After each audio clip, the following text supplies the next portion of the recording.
In today's video, I'm counting down 5 tips that I would tell myself if I were to start collecting tomorrow. I've got some hot takes coming. Strap in. Here's the intro.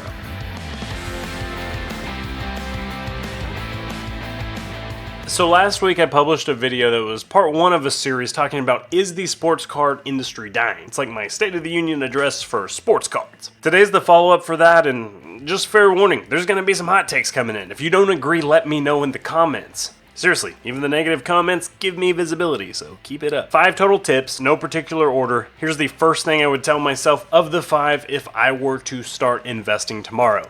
Care about population. It matters a lot. Basically, this is another way to say, don't buy base cards. If you buy a base card where it's super overprinted, then it's going to eventually get watered down. There's the basic law of supply and demand I've talked about on this channel before, and this is supply and demand embodied. To illustrate that point, we're going to PSA here to look at the population of one of my favorite examples, the 2018-19 Prism Luka Doncic rookie card. So he has almost 20,000 PSA 10s graded of this card.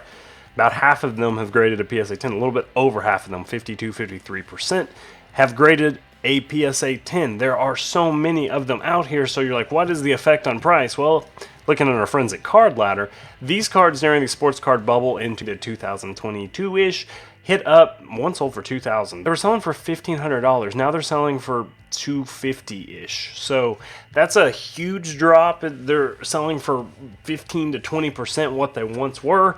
Why? Because there's so many of them. Again, supply and demand. So what card should you buy? If you're buying Luka rookies, I'd look at something like the silver, for example, is very popular and significantly less graded. There's only 2,300 of them, basically, so it's about a tenth as many graded as there are of the PSA 10. Or you could go really unorthodox, which I'd recommend.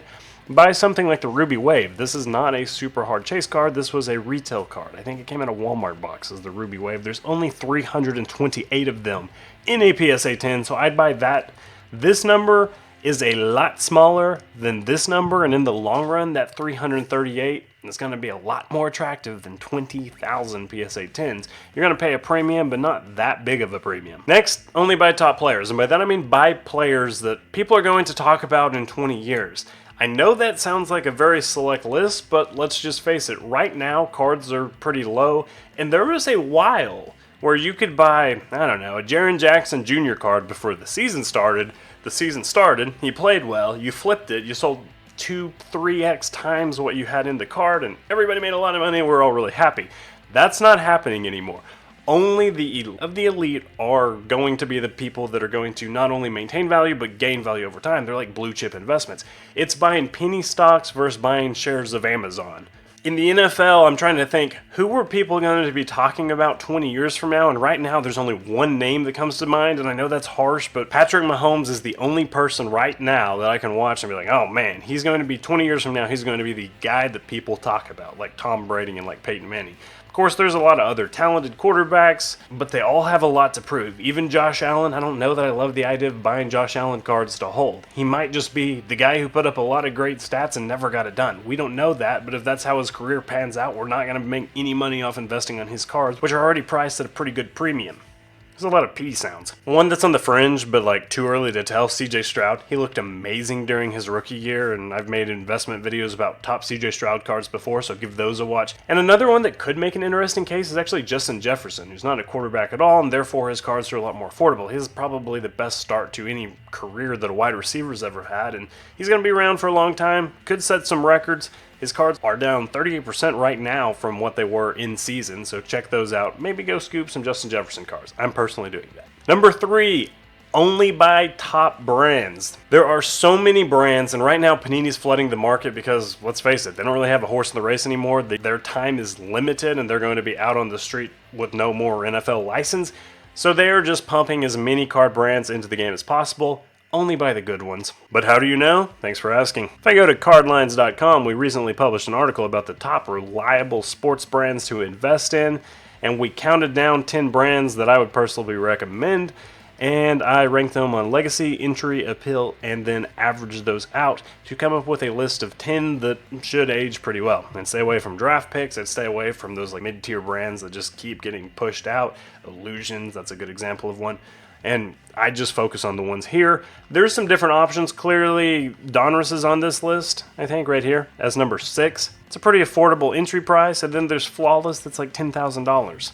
So no matter how much you're wanting to throw at it, buy these boxes and hold them. It's actually a big key here because the fastest way to lose money on sports cards is buying boxes and open them. Occasionally, I get it, it's fun to rip a blaster box, but if you were just trying to make money on sports cards, if your life was at stake, that you had to make money on sports cards, I'd say never open a box of cards. It's way too risky.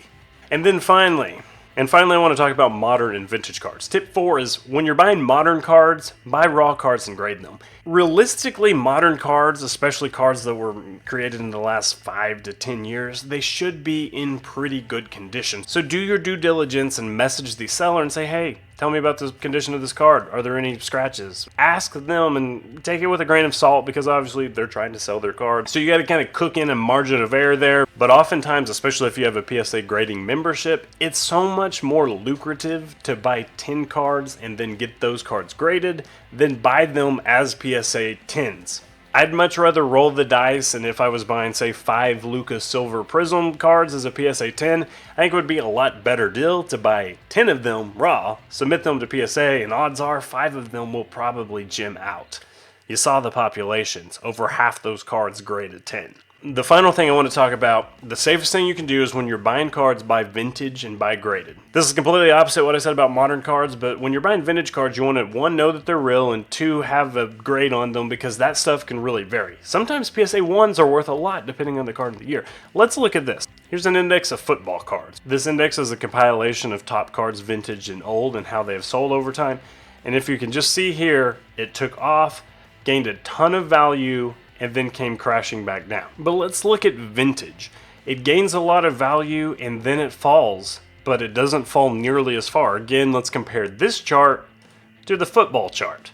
This chart to football. There's a huge drop off, and vintage cards simply have just proven that they hold their value better. There's less speculation. It's past the times of buying Marvin Bagley cards hoping that he's going to break out in his 7th season. The people who make up this index, their career's written in stone, and no matter what happens to them, their value's safe. The only thing that's going to drive it up is probably them being inducted into the Hall of Fame or dying. You don't see a lot of negative headlines coming out about retired sports stars. Occasionally, obviously, it happens, but for the most part, their value is just going to climb a bit year over year. You're not going to make 50% returns in one season like you would have made this year if you would have invested in SGA before the season started, but if you make 5 or 6% every year and you do that for 20 or 30 years, you're going to be in pretty good shape.